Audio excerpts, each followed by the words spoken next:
నిమిత్తం లేకుండా మేము పోటీ చేస్తాము, మాకు ఆ హక్కు ఉంది అని చెప్పడానికి బీజేపీకి ఎంత హక్కు ఉందో, మిగిలిన పార్టీలు పోటీ చేయకుండా ఉండటానికి కూడా వాళ్ళకి కూడా అంతే హక్కు ఉంది. ప్రజాస్వామ్యంలో కంపల్సరీ ఓటింగ్, కంపల్సరీ పోటీ అనేటువంటిది ఏమీ లేదు. అలా అనుకున్నట్లయితే మరి స్పీకర్ ఎన్నికల్లో బీజేపీ తన ఓట్లు తన బలం ఎంతో తెలుసుకోవడానికి ఎందుకని పోటీ చేయలేదు? రాష్ట్ర అసెంబ్లీ స్పీకర్ ఎన్నికలో లేదా డిప్యూటీ స్పీకర్ ఎన్నికలో చేయాలి కదా. మరి బల నిరూపణ కోసం అయ్యేట్లయితే అందుకని దాని వెనకాల ఉండేటువంటి ఎవరి స్ట్రాటజీ వాళ్ళకు ఉంది. బీజేపీ తన గేమ్ని తను పాటించింది, బీఆర్ఎస్ తన గేమ్ తను ఆడింది, కాంగ్రెస్ తన గేమ్ తను ఆడింది. అంతే తప్ప మీరెందుకు పోటీ చేయలేదు అంటే ఇప్పుడు పార్లమెంట్ లో విప్ ఎందుకు జారీ చేస్తున్నారు బీజేపీ నాయకులు? వక్ఫ్ బిల్ మీద అందరూ వచ్చి ఓటేయాలని. విప్ జారీ చేయడం తప్పు అయితే విప్ జారీ చేయడం తప్పు, ఓటు వేయొద్దని విప్ జారీ చేద్దాం. ఓటు వేయొద్దని విప్ జారీ చేయడం ఎంతవరకు కరెక్ట్? వేయాలని విప్ జారీ చేయడంతో పాటు వేయకూడదని విప్ జారీ చేయడానికి కూడా రైట్ ఉంటుంది కదా. విప్ అనేది ఉంటే అది ఆ పార్టీలకు సంబంధించినటువంటి అంశం. అంతే తప్ప అదెందుకు మీరెందుకు చేశారు, ఇదెందుకు మీరెందుకు చేశారు అని చెప్పేసి ఇతరుల మీద చేయడానికి ఏం రైట్ ఉంది ఎవరికైనా?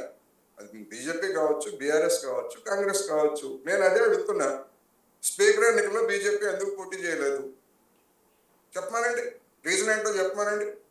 మీ బలం మీరు చూసుకోవాలి కదా అనేది ఒకటి. రెండోది, అసలు మీకు ఎన్నికలు జరపడమే మీకు ఇష్టం లేదు. లోక్సభలో డిప్యూటీ స్పీకర్ ఎన్నిక 2019 నుంచి ఖాళీగా ఉంది. ఇంతవరకు డిప్యూటీ స్పీకర్ ఎన్నికే జరపలేదు. మీరు ప్రజాస్వామ్యం గురించి ఇతర పార్టీల గురించి నీతులు చెప్తే ఎట్లా? ఎందుకు జరపలేదు చెప్పండి డిప్యూటీ స్పీకర్ ఎన్నిక? బీజేపీ ప్రతినిధి సాయి కుమార్ గారు అందరూ వింటారు కదా మీ వర్షం ఏంటో. ఎందుకు లోక్సభ ఎన్నికల్లో డిప్యూటీ స్పీకర్ గత 5 ఏళ్ళు జరపలేదు, ఇప్పుడు జరపలేదు? ఏం ప్రజాస్వామ్యం ఇది? రాజ్యాంగబద్ధంగా ఉన్నటువంటి దానికి మరి పోటీ చేయలేదని చెప్పేసి అంటున్నారు. నేను ఇంకోటి చెప్తున్నా, అనేక అంశాలు వచ్చాయి. పహల్గాం కూడా వచ్చింది. అసలు నరేంద్ర మోడీ గారికి పహల్గాం అట్లా ఏమన్నా సీరియస్నెస్ ఉందా? సీరియస్నెస్ ఉంటే అఖిలపక్ష సమావేశానికి ఆయన రాకుండా వెళ్ళి బీహార్లో ఎన్నికల సభల్లో పాల్గొంటారా? ఏం సందేశం ఇస్తున్నట్టండి? విశ్వగురు అని చెప్పుకుంటారు, కఠినం. నేను వెళ్ళి అక్కడ కూడా ఆయన విదేశీ పర్యటనలో ఉన్నారు. ఈ విషయం తెలిసిన తర్వాత మధ్యలో ఆపేసుకొని వచ్చారు కదా. ఎక్కడ విదేశీ పర్యటనలో ఉన్నారు? సౌదీ అరేబియాలో వచ్చిండ్రు. వచ్చి ఎయిర్పోర్ట్ లోనే మీటింగ్ అరేంజ్ చేసిండ్రు. కానీ ఒకటండి, మోడీ గారు డైరెక్ట్ అక్కడ మాట్లాడింది కూడా బీహార్ ఎన్నికల కోసం ఏం మాట్లాడలేదు. అక్కడ జరిగినటువంటి ఇప్పుడు ఆల్రెడీ అక్కడ అడ్రస్ అయినటువంటి జనాన్ని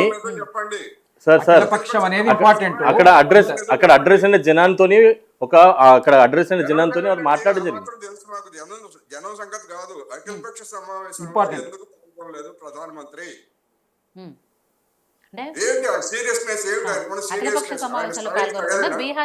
సార్ వెంటనే జరిగినటువంటి దాంట్లో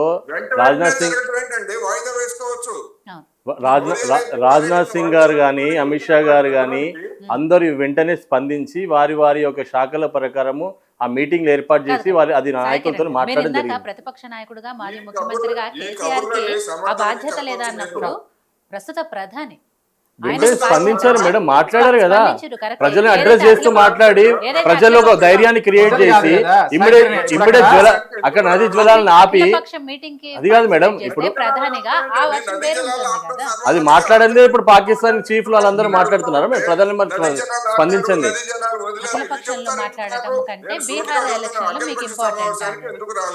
వాస్తవం, అఖిలపక్ష ప్రధానమంత్రి లేకుండా అఖిలపక్ష సమావేశం జరగడం అనేది చాలా సీరియస్నెస్ లేదు. అఖిలపక్ష సమావేశానికి వచ్చి మాట్లాడే సీరియస్నెస్ లేదు. మణిపూర్ తగలబడతా ఉంటే అన్ని 100 మంది చనిపోతే మణిపూర్ వెళ్ళరు. ఏం సీరియస్నెస్ ఉంది ఉగ్రవాదం పట్ల, లేకపోతే దేశంలో జరుగుతున్నటువంటి పరిణామాల పట్ల? అక్కడికి వెళ్ళి ఉపన్యాసాలు చేసి ఎన్నికల ఉపన్యాసాలు చేస్తున్నారు. అక్కడ అదేదో చేసేదేదో. ఒకవేళ అది కంపల్సరీ అయితే బీహార్లో సభ ఆన్లైన్ లో మాట్లాడొచ్చుగా. అనేక సందర్భాల్లో ఇంటర్నెట్ ద్వారా, వీడియో కాన్ఫరెన్స్ ద్వారా ప్రారంభోత్సవాలు ఇవన్నీ చేశారు కదా. అఖిలపక్ష సమావేశం కంటే అది ముఖ్యమా? అందుకనే అంటున్నా ఎన్నికల సభ అది. ఆ ఎన్నికల సభకి ఇచ్చినటువంటి ప్రాధాన్యత ఉగ్రవాద దాడి మీద కానీ లేదా ప్రతిపక్షాలన్నింటినీ కలుపుకోవడానికి మీద కానీ ప్రధానమంత్రి ఇవ్వలేదు. సార్, ఏం సందేశం ఇస్తున్నారు? ఏం సీరియస్నెస్ ఉంది వీళ్ళకి? అట్లే మోడీ కోటేశ్వర్ గారు సార్ కూడా దీని మీద ఏమి ప్రెస్ మీట్ పెట్టి స్పందించలేదు కదా. కోటేశ్వర్ సార్, మీరు చాలా పెద్ద మనుషులు, మీకు తెలిసిన వ్యక్తి, అన్ని విషయాలు తెలుసు. భారత ప్రధాని ఏ విధంగా స్పందించాలో, అక్కడ ఉన్నటువంటి ఆర్మీ వాళ్ళతో ఏ విధంగా మాట్లాడాలో, అధికారులతో ఏ విధంగా మాట్లాడాలో వెంటనే అన్నీ జరిగిపోయాయి, అన్ని మీటింగ్స్ జరిగాయి, అన్నీ చూశారు. మీరు ఒకటే దాన్ని పట్టుకొని మీరు దాన్ని అనడం అనేది ఎంతవరకు కరెక్ట్ మీరు ఆలోచించండి. చెప్పండి, రీజన్ చెప్పండి, ఒక్కదానికి రీజన్ చెప్పండి. కోటేశ్వరరావు గారు అనే దాంట్లో 100% వాస్తవం. అఖిలపక్ష సమావేశము దేశం ఒక సెన్సిటివ్, ఒక సున్నితమైన సమయంలో ఉన్నప్పుడు జరుగుతున్న అఖిలపక్ష సమావేశానికి గతంలో ఈ యుద్ధాలు జరిగినప్పుడు కానివ్వండి, అప్పుడు ఇందిరాగాంధీ గారు ఉన్నప్పుడు కానీ, లాల్ బహదూర్ శాస్త్రి గారు ఉన్నప్పుడు కానీ, జవహర్లాల్ నెహ్రూ గారు, వాళ్ళు ఏ ప్రాధాన్యత అఖిలపక్ష సమావేశానికి ఇచ్చిండ్రో ఆ ప్రాధాన్యతను నరేంద్ర మోడీ గారు ఇవ్వలేదు. ఇవాళ ఇంటర్నేషనల్ మీడియాలో కూడా దీని మీద చర్చ జరుగుతుంది. కాకపోతే ఏంటంటే ఒక కంట్రీ ఒక సెన్సిటివ్ కండిషన్ లో ఉంది కాబట్టి ఎవరు కూడా దీనికి క్రాస్ అయ్యి దాని మీద మాట్లాడకూడదని. తీసుకోవాల్సిన చర్యలు ఎవరికి ఎలాంటి ఇండికేషన్స్ ఇవ్వాలో అవన్నీ ఇచ్చారు. ఆయన ఆ రేంజ్ లో మాట్లాడారు కాబట్టి అవతల దేశం నుంచి విజిత కూడా గారు, అదే ఈ స్థాయిలో జిల్లా ప్రతిస్పందనలు అఖిలపక్ష సమావేశం ఎందుకు జరపాలి? అవసరం ఉంది. అలా అయితే అఖిలపక్ష సమావేశం ఎందుకు జరపాలి? కాఫీ టీలు తాగడానికి వస్తారు అఖిలపక్షం? ఎందుకు జరపాలి? అవసరం ఉంది. ఇవాళ ఒక మేజర్ ఇష్యూ అండి, సింధు నది జలాలను ఆపాలని దాని మీద పాకిస్తాన్ వాళ్ళు ఎవరైతే ఇక్కడ ఉన్నారో 48 hours లోపు వాళ్ళని పంపించాలని ఇంత సీరియస్ నిర్ణయాలప్పుడు నేను మాట్లాడాల్సింది ఉంది. చెప్పండి కోటేశ్వరరావు గారు. ఇంకోటి, కేసీఆర్ ప్రెస్ మీట్ పెట్టలేదని చెప్పేసి గడ్డ సాయి కుమార్ గారు అంటున్నారు. ఎస్, ఆయన విమర్శించడానికి ఆయనకి రైట్ ఉంది, నేను కాదంటున్నా. What about Narendra Modi? నేను అదే అడుగు. నరేంద్ర మోడీ గారి సంగతి ఏంటి? ఇంత జరుగుతూ ఉంటే ఏ దేశ ప్రధాని అయినా ఒక ఇన్సిడెంట్ జరిగితే మీడియాతో మాట్లాడినటువంటి దేశ నాయకుడు ఎవరైనా ఉన్నారా ప్రపంచంలో?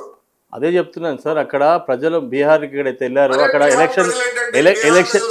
ఎలక్షన్ విషయం ఏది మాట్లాడకుండా డైరెక్ట్ అక్కడ నుంచే ప్రజలను ఉద్దేశిస్తూ దేశాన్ని ఉద్దేశించి మాట్లాడారు. వారు అక్కడ క్లియర్ గా చెప్పారు, 100% జో ఇదర్ ఆయా ఓ మిట్టి మే మిల్ జాయేగా అని క్లియర్ స్టేట్మెంట్ ఇచ్చారు. ఇంకా అంతకని స్టేట్మెంట్ ఇస్తారు. వెళ్ళింది ఎలక్షన్ మీటింగ్ అయినా కూడా దాన్ని వదిలేసి దేశానికి సంబంధించిన విషయమే మాట్లాడారు కదా అంటున్నారు. ఓటేమని అడిగారండి? అక్కడికి వెళ్ళిన తర్వాత ఓటేమని అడిగారండి? అక్కడ ఆ సభలో ఓటేమని చెప్పారా? ప్రజలు ఉన్నారు, ప్రజలను అడ్రస్ చేసి దేశాన్ని అడ్రస్ చేస్తే మీడియా ముందుగా మాట్లాడారు. ఓటేమని చెప్పక్కర్లేదు. అక్కడికి వెళ్ళి ఓటు గురించి మాట్లాడలే కదా. అది ఎన్నికల సభ, అది మీకు అర్థం కాకపోతే ఎవరేం చెప్పలేరు. అసలు అఖిలపక్ష సమావేశంలో ఎందుకు పాల్గొనలేదంటే దానికి చెప్పకుండా అక్కడ జనంతో డైరెక్ట్ గా మాట్లాడటానికి వెళ్ళారు. బీహార్ దాకా వెళ్ళారా? జనంతో డైరెక్ట్ ఢిల్లీలో లేరా? ఉత్తరప్రదేశ్ లో లేరా? పక్కనే ఉన్నటువంటి ఉత్తరప్రదేశ్ లో ఏదో ఒక సాగు చెప్తే ఎలాగా? మీడియాతో ఎందుకు మాట్లాడలేదు చెప్పండి. మీరు కేసీఆర్ని అడుగుతున్నారు కదా, మీడియాతో ఎందుకు మాట్లాడలేదని. నరేంద్ర మోడీ గారు ఎందుకు మాట్లాడలేదు చెప్పండి. నరేంద్ర మోడీ గారు సార్, భారతదేశం మొత్తం తెలుసు నరేంద్ర మోడీ గారు ఏ విధంగా స్పందించారో అందరికీ తెలుసు. భారతదేశం మొత్తం, మీరు ఇక్కడ అనంగానే అయిపోదండి. భారతదేశం మొత్తం తెలుసు ఏ విధంగా స్పందించారో. పాకిస్తాన్ వాళ్ళకు కూడా తెలుసు ఏ విధంగా అలా స్పందించారు. కాబట్టి ఈ రోజు నరేంద్ర మోడీ గారి నాలుక తీస్తామని చెప్పి హెచ్చరిస్తా ఉన్నారు. అక్కడ నుంచి ఈ రోజు నరేంద్ర మోడీ గారు నాలుక చీల్చేస్తామని పాకిస్తాన్ నుంచి హెచ్చరిస్తా ఉన్నారు. అక్కడ హెచ్చరించినటువంటి నరేంద్ర మోడీ గారిని ఆ విధంగా మాట్లాడుతున్నటువంటి వ్యక్తులను మీరు సమర్థిస్తున్నారా? ప్రధానమంత్రిని పట్టుకొని అక్కడ నుంచి ఒక విమర్శ వస్తా ఉంటుంటే వాటి మీద మీరు స్పందించరా? అఖిల పక్షాల్లో ఎందుకు పాల్గొనలేదు అంతవరకే ప్రశ్న. ఏ విధంగా ఎందుకు వచ్చింది అది వాయిస్? నరేంద్ర మోడీ గారు అంత సీరియస్ గా ఉన్నారు, ఆ విధమైనటువంటి ఆలోచన జరుగుతుంది కాబట్టి. వినండి, నరేంద్ర మోడీ గారు ఎంత సీరియస్ గా ఉన్నారో భారతదేశం మొత్తానికి తెలుసు. అది అర్థమైంది కాబట్టి పాకిస్తాన్ వాళ్ళు ఆ విధంగా మాట్లాడుతున్నారు. చంపేస్తాము, చీర్స్తాము అని చెప్పేసి దాని గురించి మనం మాట్లాడుకోవాలి తప్ప ఇక్కడ విమర్శించుకోవాల్సిన అవసరం ఏముంది సార్? భారతదేశాన్ని ఉద్దేశించి ఏ విధంగా మాట్లాడాలో ఆ విధంగా మాట్లాడారు. బలగాలను ఏ విధంగా పంపించాలో ఆ విధంగా పంపించారు. ఒకటే రోజులో ఇద్దరు చంపి చూయించారు. ఉగ్రవాళ్ళు ఇద్దరు పట్టుకున్నారు, వాళ్ళని దాడి చేసి చంపేయడం జరిగింది. ఎలాంటి సీరియస్ కావాలండి? ముంబై దాడుల సందర్భంగా శివరాజ్ పాటిల్ హోంమంత్రిగా ఉంటే ఆ దాడులు జరిగినందుకు ఆయన రాజీనామా చేయాలని బీజేపీ డిమాండ్ చేసింది. ఇప్పుడు వర్తించదా? కోటేశ్వర గారు ఒక్క నిమిషం అండి. మన యోయో స్క్రీన్ మీద లైవ్ ప్లే అవుతుంది. కాంగ్రెస్ పార్టీ ఏదైతే పహల్గాంకి సంబంధించిన ఉగ్రదాడికి నిరసనగా క్యాండిల్ ర్యాలీ చేస్తుందో కాంగ్రెస్ పార్టీ, దానికి సంబంధించి విజువల్ చూస్తున్నాము. అందులో అసదుద్దీన్ ఓవైసీ కూడా పాల్గొన్నారు కాంగ్రెస్ పార్టీ నాయకులతో పాటు. నేషనల్ లీడర్ మన ఆఖరి వాళ్ళు ఏఐసిసి సమిట్కి వచ్చిన వాళ్ళంతా కూడా పాల్గొన్నారు. రైట్, అదే అంటే ఇందాక సాయి కిరణ్ గారు వాళ్ళు స్పందించలేదు అనే దానికి అవును మేడం, ఇప్పుడు స్పందించారు కాబట్టి మేము స్వాగతిస్తున్నాం. మొన్ననే మాట్లాడారు అనేది ఇందాక ఆల్రెడీ నేను కాంగ్రెస్ గురించి విమర్శించలేదు, ఎంఐఎం గురించి విమర్శించాను. ఎంఐఎం కూడా ఇప్పుడు ఎవరినైనా వాళ్ళు కూడా మన నైటే మాట్లాడారు అనేది వాళ్ళ క్యాండిల్ ర్యాలీలో కూడా పాల్గొన్నారు. రైట్, కోటేశ్వర గారు మీరు మాట్లాడేది ఉందా ఇంకా? ఐ మీన్ కంప్లీట్ అయిందా? మాట్లాడేది సమాధానం చెప్పమానండి. ఎందుకు పాల్గొనదో సమాధానం చెప్పమానండి. రైట్, సాయి కిరణ్ గారు ఆపరేషన్ ఏంటంటే ముంబై పేలుడు సందర్భంగా బీజేపీ వాళ్ళు ఆనాడు శివరాజ్ పాటిల్ హోమ్ మినిస్టర్ ఆయన రాజీనామా చేయాలని చెప్పేసి డిమాండ్ చేశారు. మరి ఇప్పుడు ఆ డిమాండ్ ఇప్పుడు వాళ్ళకి వర్తించదా? బీజేపీ అమిత్ షా గారికి, రాజ్నాథ్ సింగ్ గారికి, ప్రధానమంత్రికి వర్తించదా? నైతిక విలువల గురించి చెప్తారు వీళ్ళకి వర్తించదా? అందుకని ఇట్లా అడిగితే చాలా ఉన్నాయి. ఇంకా జరిగినటువంటి దాన్ని ఇంతవరకు ఇంత దారుణం జరిగితే కాపాడలేకపోయాము, క్షమించండి అనే మాట హోంమంత్రి నుంచి కానీ ప్రధానమంత్రి నుంచి కానీ ఏమన్నా వచ్చిందా? వాళ్ళ సొమ్మేం పోయింది? అందుకని సమర్థించుకోవద్దు, అడ్డగోలుగా అసలు సమర్థించుకోవద్దు అనేది నేను చెప్పదలుచుకుంది. రైట్, సో శ్రీనివాస్ గారు ఇక్కడ సరే మీరు అన్నారు అటు ఎంఐఎంకి ఇటు బీజేపీకి ఓటేయటం ఇష్టం లేదు కాబట్టే మేము మా ప్రజాప్రతినిధులకు విప్ జారీ చేశాము అని. కానీ ఇక్కడ మనకు ప్రజాస్వామ్యంలో ఇంకొక అవకాశం ఉంది. ఎవరైతే మనకు నచ్చని వ్యక్తులు ఉన్నారో వాళ్ళు నచ్చనప్పుడు నోటా అనే ఒక ఆప్షన్ ఉంది.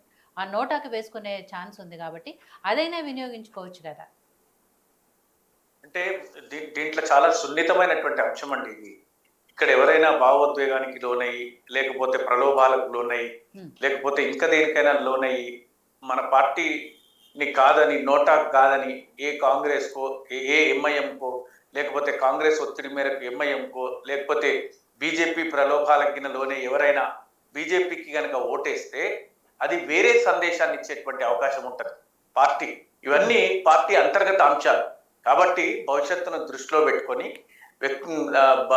పార్టీ తీసుకున్నటువంటి నిర్ణయము ఈ ఎన్నికలలో ఎట్టి పరిస్థితుల్లో కూడా పోటీలో కూడా పాల్గొనకూడదని.